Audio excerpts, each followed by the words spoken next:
미나상 곤방와 K짱 데스. 여러분 안녕하세요. 저는 K짱입니다. 오늘 여러분들께 최초로 공개하게 되는 검은밤 제작 영상을 라이브로 보고 계시는데요. 이 영상은 라이브를 시청하시는 분들만 보실 수 있습니다. 그리고 지금부터 여러분들이 보실 장면들은 편집된 영상으로 나갈 겁니다. 그러니까 여러분들께서 K짱 구독하고 알림 설정 해놓으시면 이런 다채로운 영상들을 라이브로 보실 수 있으니까 구독과 좋아요 그리고 힘나는 댓글 달아주시면 제가 컨텐츠를 제작하는 데 있어서 굉장히 큰 힘이 됩니다.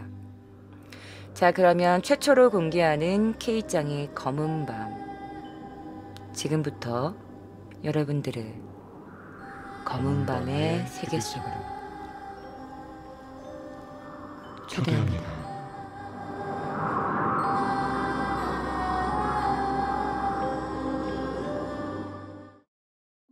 첫 번째 사연입니다. 이 사연은 익명으로 보내주신 사연입니다. 안녕하세요, 언니. 언니를 유튜브로 보기 시작해서 언제 입덕했는지 잊어버려서 잘 모르겠지만 유튜브 초반부터 조용히 언니를 응원하고 있는 구독자 캐스키입니다. 제가 공포를 너무 무서워해서 영화도 못 보고 듣는 것도 잘 못하는데요. 유일하게 언니가 해주시는 컨텐츠들은 진짜 무섭지만 재미있게 시청하고 있어요. 그럼 이제 이야기를 시작해볼게요. 현재 저는 25살입니다. 이 이야기는 제가 고등학교 2학년 때 겪은 일이에요. 아직도 생생합니다.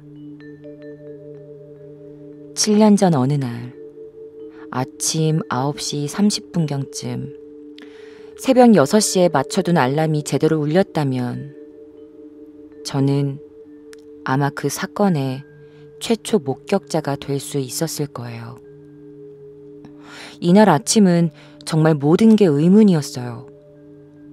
아마 기말고사 전이었을 거예요. 저는 공부를 하기 위해 토요일날 학교로 갈 생각이었어요. 그것도 1등으로요. 저희 학교는 자습실이 따로 있었어요. 독서실 책상이 비치된 곳으로 50석 교실 하나, 30석 교실 하나, 각 학년층에 있었어요. 학교는 학생들을 위해 항시 문을 열어두었고 각 반을 제외한 자습실은 자유롭게 출입이 가능했죠. 금요일 밤, 저는 누구보다 학교에 빨리 가서 공부를 하고 싶었어요. 그래서 새벽 5시 40분, 새벽 5시 50분, 그리고 6시 이렇게 3개의 알람을 맞춰뒀습니다. 학교와 저희 집은 도보로 10분 거리라 씻고 도착하면 한 6시 40분쯤 되리라 하고 생각하고 잠이 들었어요. 교문이 열려있지 않으면 아예 교문을 넘을 생각이었어요. 정말 진지하게 말이에요. 그렇게 잠이 들고 아침, 눈을 떴는데 창문 밖으로 비치는 햇살이 너무 눈부신 거예요. 저는 놀란 마음에 벌떡 일어나 시계를 확인했어요. 아침 9시 30분. 내가 알람 소리도 못 들었나? 그냥 그렇게 자버렸나? 아니면 내가 무의식 중에 꺼버렸나? 하고 생각했죠. 그래서 당장 핸드폰 홈키를 누르는데 전원이 꺼져 있는 거예요. 밤사이 내가 뒤척이다가 충전기가 빠졌나? 하고 생각을 했고 전원을 켰습니다. 그런데 배터리가 80% 이상 남아있는 채로 꺼져 있던 거예요. 물론 자다가 뭔가가 잘못 눌려 꺼졌을 수도 있어요. 하지만 이런 일은 여태껏 한 번도 없었어요. 그날이 처음이었고 7년이 지난 지금까지도 이런 일은 없었어요. 그리고 그때 엄마가 외출을 하셨던 건지 현관문을 열고 들어오셨어요. 평소라면 주말엔 저랑 늦게까지 늦잠을 주무시거든요. 그런데 그날은 좀 이상했어요. 평소 엄마답지 않은 모습에 전 물었어요. 엄마, 아침부터 어딜 다녀왔어요? 엄마는 그냥 학교 근처에 볼 일 있다가 하시고는 별 말씀이 없으셨어요. 저도 그렇게 캐묻는 스타일이 아니라서 그래? 하고 넘겼어요. 그리고 엄마가 바로 하시는 말씀이 맞다. 너희 학교 전체 소독한다더라? 그러니까 오늘은 학교 가지 말고 그냥 집에서 공부해. 응? 갑자기 소독이라뇨? 저희 학교는 소독하는 날에는 반드시 전에 통보를 해줍니다. 일주일 전쯤 말이죠.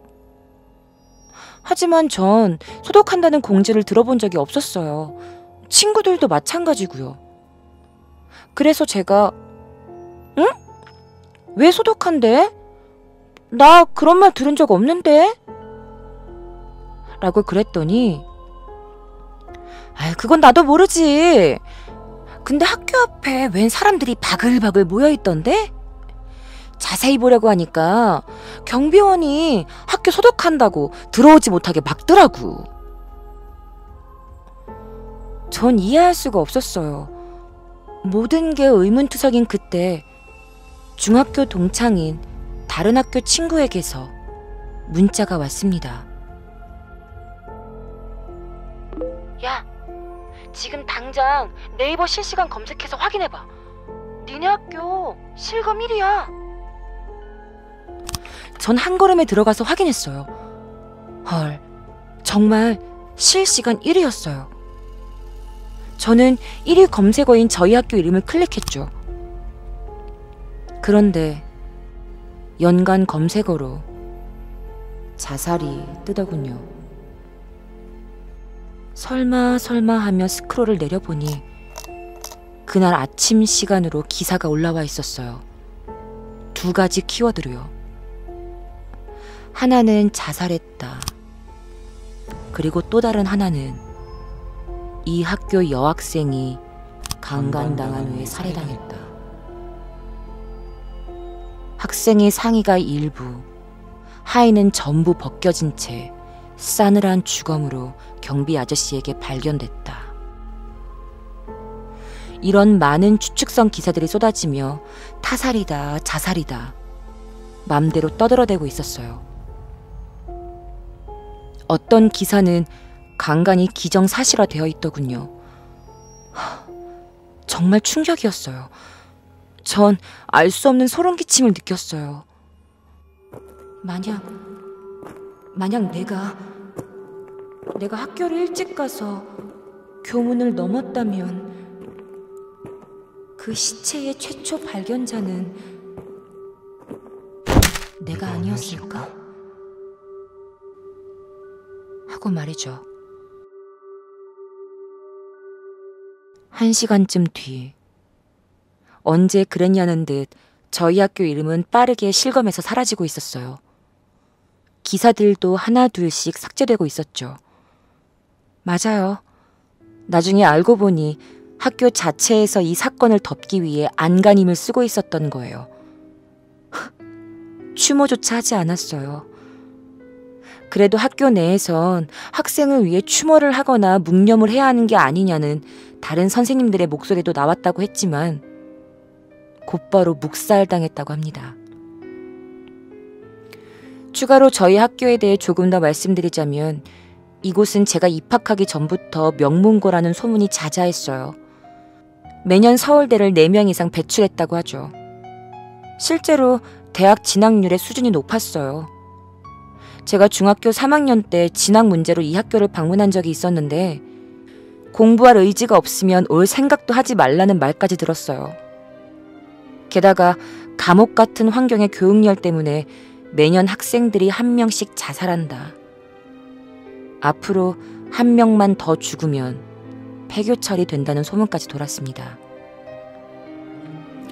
그리고 제가 고3이 돼서 뼈저리게 느꼈던 건데 전교생이 정말 미친 듯이 공부를 하더군요. 오히려 공부를 안 하면 반 친구들한테 눈치가 보였고 떠드는 친구들은 복도로 쫓겨나기까지 했었어요. 반에는 웃음소리보다 침묵이 훨씬 많았고 그 침묵에 저희는 익숙했어요. 저도 그 침묵이 당연하다고 생각했고요. 학교도 매달 두꺼운 문제집을 만들어내서 전교생에게 공통 숙제로 내줬어요. 대학 진학에 가망이 없는 친구들까지 공부를 하게 만들어서 어떻게든 대학에 보냈으니 뭐 말 다 했죠. 어떻게 보면 주입식 교육과 경쟁심의 끝판왕이라고 할 수 있었어요. 좀 무서웠죠. 친구들도 좋은 아이들이었지만 서로에게 무관심한 면이 없지 않았고 그런 지독한 학교에서 견디려고 했으니 고통은 이루 말할 수 없었어요. 그렇게 주말이 지나 월요일 아침 등굣길. 저는 늘 후문으로 등교를 했어요. 그쪽이 집과 교실의 거리가 가까웠기 때문이에요. 그런데 후문이 닫혀 있더군요. 저는 할 수 없이 정문으로 등교했습니다. 그렇게 학교에서 진실을 들을 수 있었어요. 자살이 맞더군요. 그 여학생은 3학년으로 저의 교실 바로 위층 반의 언니였어요. 제 친구가 친하게 지냈던 언니라고 하더라고요. 서럽게 우는 친구를 달래며 저도 마음이 참 아팠습니다. 여러 입을 통해 언니에 대한 정보를 전해들을 수 있었어요. 제가 물어보지 않아도 모두 그 언니에 대한 이야기로 학교가 떠들썩했거든요. 그 언니는 반에서 외톨이였다고 합니다. 괴롭힘을 당했다기보다 존재감이 없었다고 해요. 사건 전날 늦은 저녁, 경비원 아저씨의 눈을 피해 반에 숨어 있다가 옥상으로 올라가 투신했다고 해요. 발견 당시 허리는 꺾여 있었고 앞서 말했듯 상의가 일부, 하의는 전부 벗겨져 있었다고 합니다. 현장 근처 CCTV 확인 결과 떨어진 충격으로 숨이 조여와 호흡을 위해 스스로 옷을 벗은 것이라고 합니다. 네, 언니는 끝끝내 괴로움에 몸부림치다가 싸늘하게 죽어갔던 거예요. 그 언니는 학교에 숨어 있으면서 어떤 생각으로 그 외로운 밤을 견뎠을지, 그 끔찍한 밤을 견뎠을지 감히 상상도 되질 않습니다. 너무 춥고 무서웠을 텐데. 전해 들은 이야기로는 언니의 어머니가 학교로 찾아와 통곡을 하시며 말씀하셨다고 합니다. 적어도 이 학교에서 간 아이들은 다 같이 보내줘야 하는 거 아닌가요? 왜 다들 이렇게 가만히 있어요? 왜? 정말 지금 생각해도 너무 안쓰럽고 이 사실이 외부에 알려져서 학교의 신임을 잃을까 전전긍긍했던 학교에게 화가 나기도 했어요. 언니의 담임 선생님은 자신의 학생을 지켜주지 못했다는 죄책감에 괴로워하셨다고 해요. 그리고 그 다음에 그 담임 선생님도 결국 암으로 돌아가셨습니다. 또 한 번의 슬픔이 학교를 덮쳤죠. 저도 너무 좋아했던 선생님이었거든요. 학교 전, 저는 언니가 발견된 곳이 정확히 어딘지도 알 수 있었어요. 바로 제가 2년간 매일같이 지나오던 후문 입구 계단 아래 외길. 저희 반 바로 아래였어요. 만약 제 핸드폰이 꺼지지 않아 제가 일찍 일어났고 학교 문이 열리는 시각 7시 전에 도착해서 교문을 넘어 여느 때와 같이 외길로 향했다면 전 어떻게 됐을까요? 그 언니의 시체를 보고 제정신으로 학교를 잘 졸업하고 지금까지 아무렇지 않게 살아갈 수 있었을까요?